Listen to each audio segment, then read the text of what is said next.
Boruto की ongoing series Boruto Naruto next generation में recently कुछ बहुत बड़ी डेवलपमेंट्स हमें देखने मिली है। और अगर आपको नहीं पता उन डेवलपमेंट्स के बारे में तो कोई बात नहीं, मैं यहाँ इसीलिए हूँ। और ऑब्वियसली ये कावाकी आर्क का थर्ड पार्ट है। अगर एनीमे यहाँ तक नहीं पहुंची है तो मैं सजेस्ट करूंगा कि मेरी इससे पहले की वीडियो जरूर देखें, जिसकी लिंक आपको डिस्क्रिप्शन में मिल जाएगी। और मैं ये वीडियो वहीं से कंटिन्यू करूंगा जहां तक मैंने अपने लास्ट एक्सप्लेनेशन को खत्म किया था। हाँ, और एक बात, इस वीडियो में मैं वो सब एक्सप्लेन करूंगा जो अब तक हुआ है, यानी लिटरली सब कुछ। अगर आप वो सब मिस नहीं करना चाहते तो इस वीडियो को आखिर तक जरूर देखना। तो चलो अब यार शुरू करते हैं।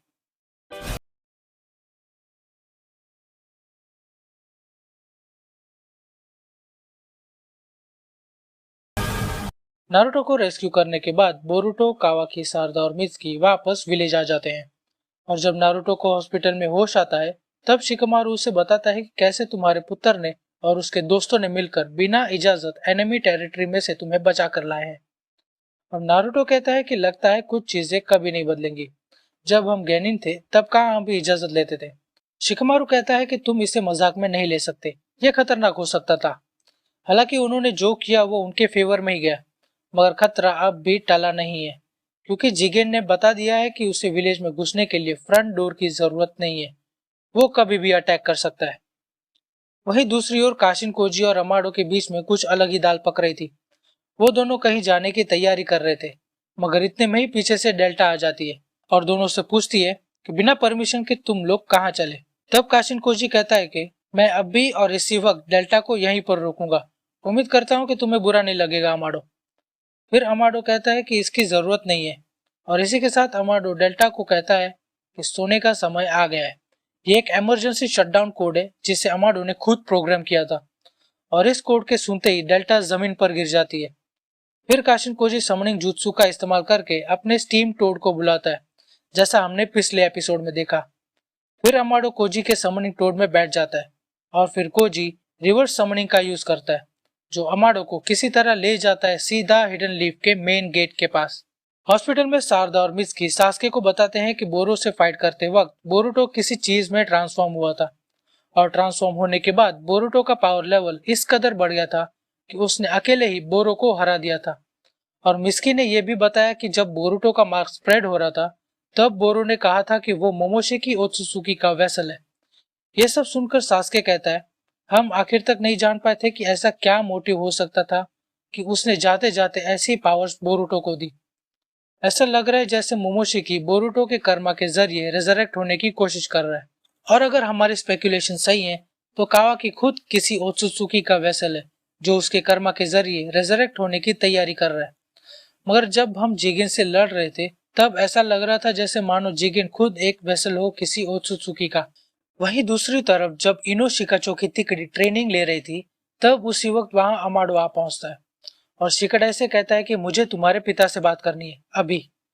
मगर शिकाडाई अपने शैडो पैरालिसिस से उसे रिस्ट्रेन करने की कोशिश करता है, मगर वो कोशिश नाकाम हो जाती है और अमाडो शिकाडाई के गले में किसी तरह का एक्सप्लोजिव डिवाइस लगा देता है और डिमांड करता है शिकामारु से मिलने की। तब इनोजिन इनो से कांटेक्ट करता है और उन्हें शिकामारु से कनेक्ट करने के लिए कहता है। उसे परिस्थिति के बारे में पता चलते ही शिकामारु पूछता है कि क्या चाहते हो तुम मुझसे। अमाडो कहता है कि मैंने सुना है कि होकागे की गैर हाजिरी में तुम्हारे पास ही अथॉरिटी है डिसीजंस लेने की, क्योंकि अब जो कि होकागे को जिगेन ने हरा दिया है और वो अवेलेबल नहीं है बात करने के लिए, तो इसलिए मैं तुमसे बात करना चाहता हूँ। मगर यह बात अमाडो नहीं जानता था कि होकागे सही सलामत है और वो विलेज में मौजूद है। इसलिए शिकामारु इनो से कहता है कि कॉल को वहां मौजूद सभी के साथ कनेक्ट कर ले ताकि होकागे भी बात कर सके कारा मेंबर अमाडो से। नारुतो के बात करते ही अमाडो चौंक जाता है और कहता है कि मुझे खुशी है कि आप सही सलामत है लॉर्ड होकागे। लगता है कि मेरी मेहनत बेकार नहीं होगी यहाँ तक आने की। मैं अब काम की बात करता हूँ। मैं अमाडो हिडन लीफ में शरण लेने आया हूँ और बदले में मैं आपको कारा, जिगेन, टेंटेल और ओत्सुसुकी के बारे में वो सारी जानकारियां दे दूंगा जो मेरे पास हैं। और साथ ही अगर आप नए हैं तो इस चैनल को भी सब्सक्राइब कर दे ताकि ये सारी जानकारी होकागे तक पहुंच सके। अमाडो कहता है कि मेरे पास जो भी इंटेल है वो सब आपको देने के लिए तैयार हूँ, और मुझे ये बताने की भी जरूरत नहीं कि ये सारी जानकारियां आपके कितने काम आएंगी। और साथ ही मैं शिकाडाई को भी सही सलामत छोड़ दूंगा और बदले में मुझे हिडन लीफ में शरण चाहिए। अगर मेरे पास वक्त होता तो मैं जरूर कहता कि आप सोचकर बताइए, मगर अफसोस मेरे पास उतना वक्त नहीं है। तो आपको जो भी फैसला लेना है जल्द से जल्द लेना होगा। फिर नारुतो अमाडो की बात मान लेता है और किसी को होकागे ऑफिस तक एस्कॉर्ट करने के ऑर्डर्स देता है।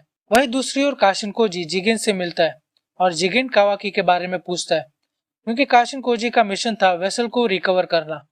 और कोजी जिगेन से कहता है कि वेसल इस वक्त हिडन लीफ में है और उस पर खुद होकागे नजर रखे हुए है, इसलिए मैं विलेज में घुसने के बाद मैं दूर से कावाकी पर नजर रख रहा था, मगर मुझे हैरानी हुई जब तुम कावाकी के मार्ग के जरिए वहां पर पहुंच गए। जब तुम ऐसा कर सकते थे तो मुझे वहां भेजा ही क्यों वेसल को रिकवर करने के लिए। फिर जिगेन कोजी के जवाब में कहता है, तुम मुझे क्या बेवकूफ समझते हो? मेरी वहां जाने की नौबत ही नहीं आती अगर एयरशिप क्रैश ना हुआ होता तो। तुम्हें क्या लगता है मैं नहीं जानता कि एयरशिप को जानबूझकर क्रैश करवाने वाला और कोई नहीं बल्कि तुम खुद हो, और तुम्हारी वजह से ही वेसल होकागे के हाथ में पहुंच गया है। वहीं दूसरी ओर अमाडो होकागे के सामने अपना मुंह खोलने की शुरुआत करता है। चलो पहले ओत्सुसुकी के बारे में थोड़ा समझ लेते हैं। ओत्सुसुकी क्लैन वो घुसपैठिए हैं जो बाहरी दुनिया से आए हैं और इनका मकसद है डिवाइन ट्री की मदद से इस दुनिया का सारा चक्रा ऑब्जर्व करके चक्रा फ्रूट को हासिल करना। अगर दुनिया से सारा चक्रा ऑब्जर्व कर लिया जाए तो उस दुनिया में रहने वाली हर जिंदा चीज का खात्मा हो जाएगा। और एक बार ओत्सुसुकी चक्रा फ्रूट को हासिल कर ले तो फिर वो उस दुनिया को छोड़कर दूसरी दुनिया की ओर बढ़ जाएंगे और उस दुनिया का भी ओत्सुसुकी वही हाल करेंगे, क्योंकि ओत्सुसुकी इसी तरह चक्रा फ्रूट की मदद से अपनी प्रजाति को विकसित करते हैं और इन्हीं चक्रा फ्रूट पर ओत्सुसुकी क्लैन की प्रजाति सरवाइव करती है। मगर जिगेन के पास जो टेन टेल है वो दूसरा टेन टेल है। ये वो नहीं है जिसे नारुतो और शिनोबी एलायंस ने मुकाबला किया था फोर्थ ग्रेट निंजा वॉर में, और ये भी ठीक वही काम करता है जो कागुया का टेन टेल करता था, यानी टेन टेल की मदद से डिवाइन ट्री को उगाना और फिर उसमें से चक्रा फ्रूट को हार्वेस्ट करना। और वो टेन टेल इस वक्त ओत्सुसुकी क्लैन की टेंपल में है, जिसे चक्रा रॉड्स की मदद से रिस्ट्रेन करके रखा हुआ है, जहां पर सिर्फ स्पेस एंड टाइम निंजुत्सु का यूज करके ही जाया जा सकता है।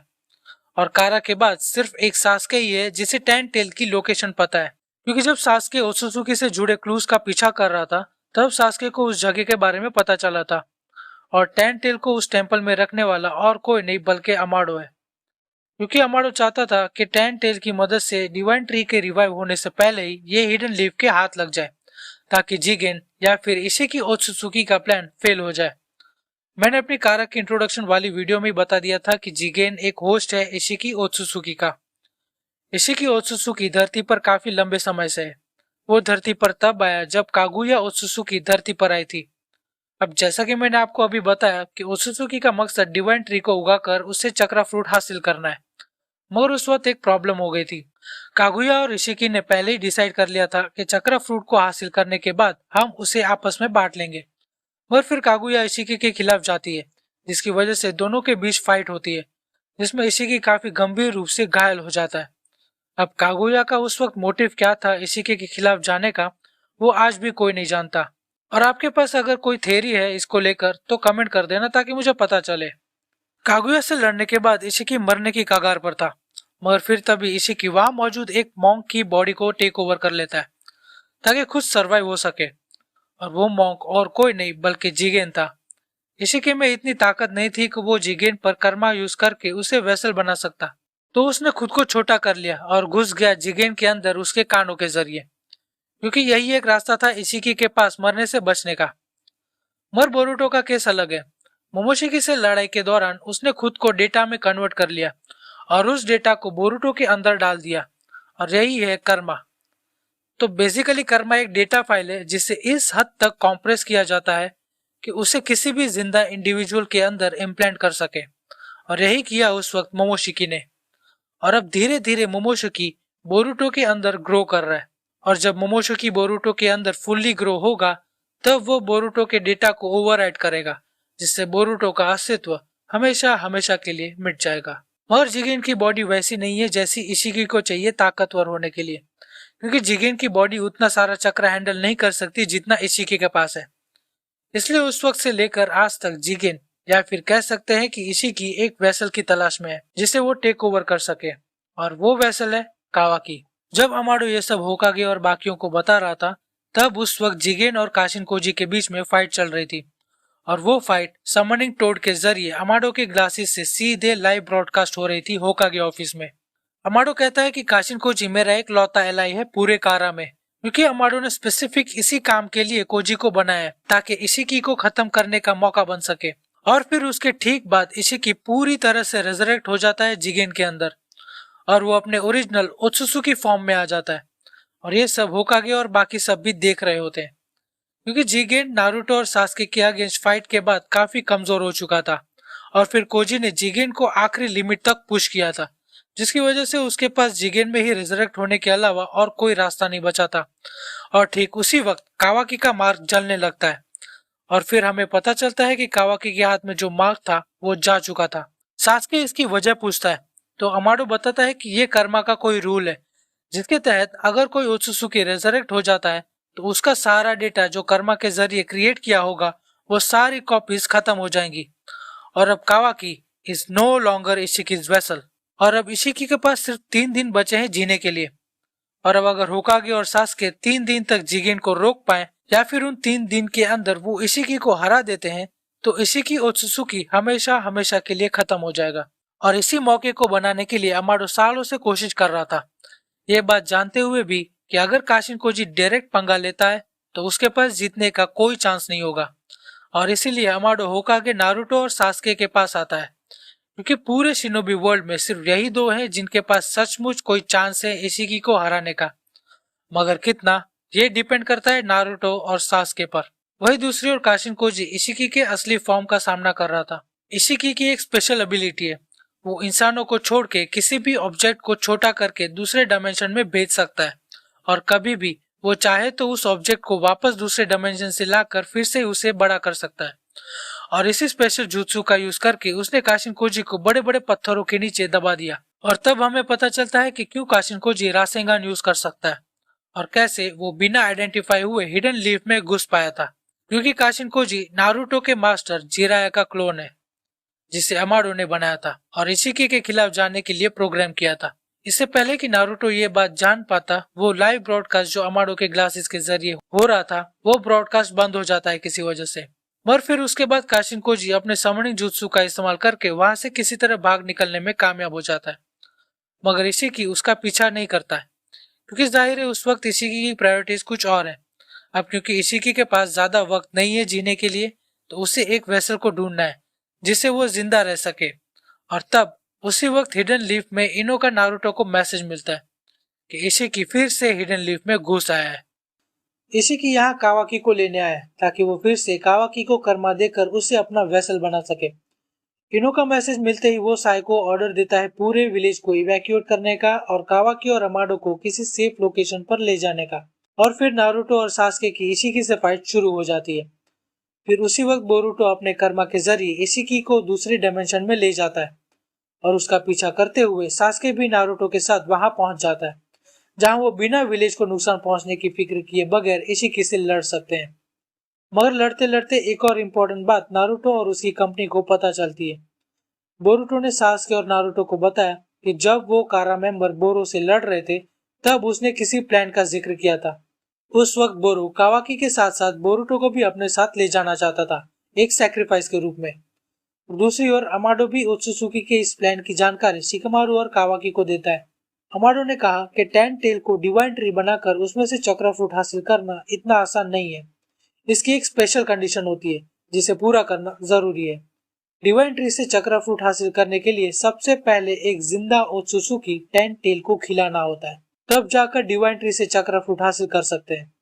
कारा के प्लान के मुताबिक वो इशिकी होता जो खुद को सैक्रिफाइस करता चक्र फ्रूट के लिए और फिर कर्मा के जरिए खुद को बाद में रेजरेक्ट कर लेता। मगर अब जो कि बोरुतो का मोमोशी की ट्रांसफॉर्मेशन 80% तक कंप्लीट हो चुका है तो ये सबसे बेहतर मौका है इशिकी के पास एक ताकतवर चक्र फ्रूट को हासिल करने का, क्योंकि अगर इशिकी खुद का सैक्रिफाइस करता है जिसके गिनकर दिन ही कुछ ही बचे हैं तो वो चक्र फ्रूट शायद उतना ताकतवर नहीं बनेगा जितना उसे होना चाहिए। और बोरुतो यानी मोमोशिकी जैसे हेल्थी सैक्रिफाइस देने से चक्रा फ्रूट काफी हद तक पावरफुल हो जाएगा। And same goes for Kaguya. और यह बात इशिकी ने भी कंफर्म कर दी। इशिकी कहता है कि ये मेरा ओरिजिनल प्लान नहीं था, मगर अब जब कि तुम यहाँ मरने के लिए आ ही गए हो तो ये प्लान भी बुरा नहीं है। रही बात फाइट की तो नारुतो और सास्के बैरली मैच कर पा रहे थे इशिकी से, तब कुरुमा नारुतो से पूछता है कि तुम्हारा आगे का प्लान क्या है, क्या सोचा है, कैसे हराओगे तुम दोनों इशिकी को। और नारुतो कहता है कि सच कहूं तो मैं भी नहीं जानता कि हम इसे कैसे हराएंगे, मगर मैं एक होकागे हूँ। विलेज की और विलेज के लोगों की रक्षा करना मेरे लिए मेरी जान से भी ज्यादा इंपॉर्टेंट है। अगर मैं इशिकी को टाइम लिमिट खत्म होने तक उसे रोक कर रख सकूं तो मुझे खुशी होगी, फिर चाहे इसके लिए मुझे अपनी जान ही क्यों न देनी पड़े। तब कुरुमा नारुतो से पूछता है कि क्या तुम सचमुच तैयार हो अपनी जान देने के लिए। तब नारुतो कहता है कि मेरे पास और कोई रास्ता नहीं है, किसी न किसी तरह इसे यहीं रोकना होगा, फिर चाहे कुछ भी हो जाए। कुरुमा कहता है कि अगर तुम्हें मरने की इतनी जल्दी है तो मेरे पास एक रास्ता जरूर है। मैंने ये रास्ता पहले इसलिए नहीं बताया कि अगर हम इसे यूज करेंगे तो तुम मर जाओगे। फिर नारुतो भागकर बोरुतो को छुड़ा लेता है और तब इशिकी नारुतो से कहता है कि मुझे सिर्फ कावाकी चाहिए, मुझे कावाकी की लोकेशन बता दो तो मैं यहाँ सबको सही सलामत जाने दूंगा। नारुतो कहता है भूल जाओ कुरुमा, मैं तैयार हूँ। फिर कुरुमा कहता है एक बार फिर सोच लो। नारुतो कहता है जब से मैंने ठान ली थी कि मुझे होकागे बनना है तब से मैं खुद को इस तरह की परिस्थिति का सामना करने के लिए तैयारी कर रहा हूँ। चलो कुरुमा, इसे इसकी कबर खोद के देते हैं। और फिर एक लाइटनिंग ब्लास्ट के साथ नारुतो की फॉर्म चेंज हो जाती है। फिर इसी की सोच में पड़ जाता है। वो सोचता है कि ऐसा कुछ वो कर सकता था तो उसने पहले क्यों नहीं किया। सास्के सोचता है कि नारुतो ने मुझे अभी तक इस लेवल के बारे में क्यों नहीं बताया, आखिर है क्या ये। तब हमें पता चलता है कि ये नारुतो का बैरियन मोड है। कुरुमा के मुताबिक नारुतो का बैरियन मोड एक न्यूक्लियर फ्यूजन की तरह काम करता है। जैसा सूरज एनर्जी प्रोड्यूस करता है, ठीक वैसे ही बैरियन मोड उसी प्रिंसिपल पर काम करता है। चलो इसे इजी वे में समझाता हूँ। नारुतो का बैरियन मोड तब तक काम करता है जब तक कुरुमा और नारुतो दोनों का चक्र इन्फ्यूज होकर साइमल्टेनियसली कंज्यूम हो, और ये मोड तब तक रहेगा जब तक दोनों में से एक का चक्र पूरी तरह से खत्म नहीं हो जाएगा, और वही है बैरियन मोड। और फिर नारुतो की इशिकी के साथ एक कमाल की फाइट होती है जिसमें पहली बार नारुतो आउटक्लास करता है इशिकी को, मगर फिर नारुतो का चक्र लेवल धीरे धीरे गिरने लगता है और ये बात कावाकी को भी महसूस होती है। अब मैं माफी चाहता हूँ कि मैंने आपको पहले नहीं बताया कि नारुतो ने अपना प्रोस्थेटिक आर्म वो उसने कावाकी को दे दिया था, क्योंकि उसका एक हाथ डेल्टा की वजह से कट गया था। जब डेल्टा विलेज में कावाकी को लेने आई थी तब कावाकी बोरुतो और इमावारी को बचाने की कोशिश कर रहा था और तब उसी वक्त उसका हाथ कट जाता है।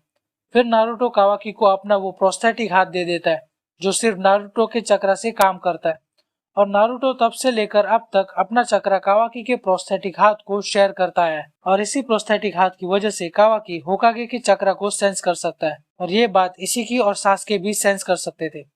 इशिकी समझ गया था कि नारुतो का ये फॉर्म टेम्पररी है और इसे नारुतो की लाइफ भी कम हो रही है।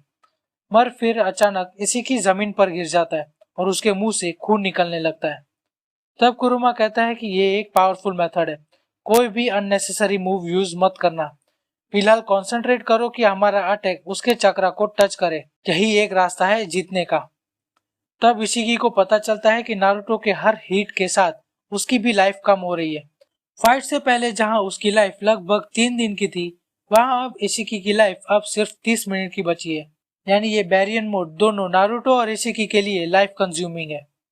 फिर उसी वक्त इशिकी नारुतो के चक्र के जरिए कावाकी को ढूंढ लेता है और उसे अपने स्पेस एंड टाइम निंजुत्सु को यूज करके उसे इस डायमेंशन में ट्रांसपोर्ट कर दिया।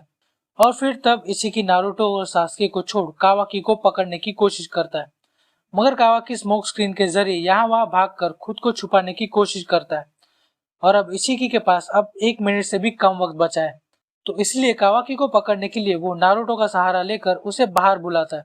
यानी इशिकी पुराने बॉलीवुड स्टाइल में कहता है अगर तुम्हें होकागे की जान प्यारी है तो अभी इसी वक्त यहाँ आ जाओ।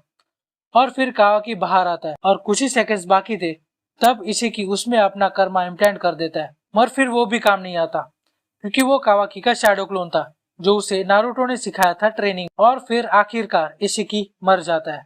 फिर कावाकी और सास्के नारुतो के पास जाते हैं उसका हालचाल पूछने के लिए।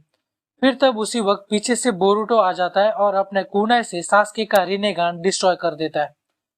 फिर तब हमें पता चलता है कि वो बोरुतो नहीं बल्कि मोमोशिकी ओत्सुसुकी है, जो बोरू से फाइट के बाद पहली बार बाहर आया था, क्योंकि बोरुतो का चक्र काफी हद तक खत्म हो चुका था और वो अनकॉन्शियस था, और यही वजह है कि मोमोशिकी टेक ओवर कर पाया बोरुतो की बॉडी को। फिर मोमोशिकी अपने इंटेंशंस बताता है वो कहता है कि कावाकी में से इशिकी का मार्ग भले ही चला गया हो, मगर इशिकी का डेटा अब भी तुम्हारे अंदर मौजूद है, क्योंकि जब इशिकी रिवाइव हुआ था तब उसका मार्ग कावाकी में लगभग 70-80% तक ग्रो कर चुका था, और इसीलिए मोमोशिकी कावाकी को 10 टेल की सैक्रिफाइस की तरह उसे यूज करना चाहता है। और इसी के साथ सास्के और कावाकी से बोरुटो यानी मोमोशिकी से फाइट शुरू हो जाती है, मगर नारुतो इतना कमजोर हो चुका था कि वो अपने पैरों पर उठ तक नहीं सकता था। फिर सास्के नोटिस करता है कि मोमोशिकी उसके हर जुत्सु को डॉज कर रहा है, उसे ऑब्जर्व नहीं कर रहा है, जैसा कि ओत्सुसुकी हमेशा करते आए हैं। तब सास्के सोचता है कि बोरुटो इस वक्त अनकॉन्शियस है, क्योंकि उसने अपना ढेर सारा चक्रा यूज कर लिया था, और अगर मोमोशिकी किसी जुत्सु को ऑब्जर्व करता है तो हो सकता है कि उससे बोरुटो का चक्रा फिर से भर जाए। तो अब वो कोशिश करते हैं कि किसी तरह मोमोशिकी को मजबूर कर सके किसी भी जुत्सु को ऑब्जर्व करने के लिए, और फिर थोड़ी बहुत मेहनत के बाद उनका प्लान कामयाब हो जाता है, जिससे मोमोशिकी वापस चला जाता है। वहीं दूसरी ओर नारुतो अनकॉन्शियसली कुरुमा से मिलता है। फिर कुरुमा नारुतो से कहता है कि मैं यहाँ तुम्हें गुड बाय बोलने के लिए आया हूँ, क्योंकि ये शायद हमारी आखिरी मुलाकात होगी। क्योंकि नॉर्मल केसेस में जब जिंचुरी से किसी टेल बीज का चक्रा निकाल लिया जाए तो वो मर जाता है, मगर तुम्हारे केस में ऐसा नहीं है। तुम्हारे केस में एक टेल बीज का चक्रा ही गायब हो जाएगा और दूसरों को लगेगा कि जैसा तुम मर गए हो, मगर ऐसा नहीं है। तुम्हारा बेहोश होना एक टेम्पररी साइड इफेक्ट है, तुम जल्दी ही होश में आ जाओगे। नारुतो कहता है मैं कुछ समझा नहीं। कुरमा कहता है कि बैरियन मोड की कीमत तुम्हारी नहीं बल्कि मेरी जिंदगी थी। तुम तो जानते ही होगे कि मैंने आज तक कभी तुमसे झूठ नहीं बोला, मगर इस बार मुझे तुमसे झूठ बोलना पड़ा। अगर मैं तुमसे झूठ नहीं बोलता तो तुम बैरियन मोड को यूज नहीं करते, ये जानते हुए भी कि यही हमारी आखिरी होप है और हम इशिकी को कभी खत्म ही नहीं कर पाते। और फिर कुरमा जाते जाते नारुतो को संभल कर रहने के लिए कहता है, क्योंकि अब इसके बाद नारुतो के पास कोई सुपर ह्यूमन स्ट्रेंथ नहीं होगी। और फिर तब कुरमा उसे गुड बाय बोलकर चला जाता है, जिसके बाद बोरुटो अपने मार्ग के जरिए स्पेस एंड टाइम निंजुत्सु का यूज करके सबको विलेज में सही सलामत वापस ले जाता है। तो दोस्तों ये था हमारा कावाकी आर्क। दोस्तों इस वीडियो में मैंने सब कुछ यानी लिटरली सब कुछ एक्सप्लेन कर दिया है इस पूरी आर्क को, और ऐसा भी हो सकता है कि एनीमे में थोड़ी बहुत चेंजेस किए जाएं, क्योंकि इससे पहले एनीमे में कुछ ऐसे मोमेंट्स थे जो उसमें इंक्लूड नहीं किए गए थे, और मैं ये सब आपको इसलिए बता रहा हूँ ताकि कल उठकर मैं नहीं चाहता कि कोई ये कहे कि मैंने ठीक से एक्सप्लेन नहीं किया है या फिर गलत एक्सप्लेन किया है। तो चलो यार इस वीडियो को मैं यहीं खत्म करूंगा, और जाने से पहले आपसे एक रिक्वेस्ट है। वीडियोस बनाने में बहुत सारी मेहनत और ढेर सारा टाइम लगता है। अगर ये वीडियो आपको पसंद आई है तो लाइक कर देना ताकि मुझे मोटिवेशन मिलती रहे, और नहीं पसंद आए तो डिसलाइक कर देना चलेगा। और अगर आप ऐसी ही इंटरेस्टिंग वीडियोस बार बार देखना चाहते हैं तो इस चैनल को सब्सक्राइब कर देना, क्योंकि ऐसी वीडियोस मैं आपके लिए लाता रहूंगा। तो दोस्तों आज के लिए बस इतना ही, तब तक के लिए sayonara. Hate on us cause they know we gon' be stars. They say they know me, don't know who they are. I run my life cause it come from my heart. Don't want us to win, they want rip us apart. I wish my people would just play it smart. If I could lead the way, I would take us so far. Can't play a nigga that's stream but smart. Switching lane.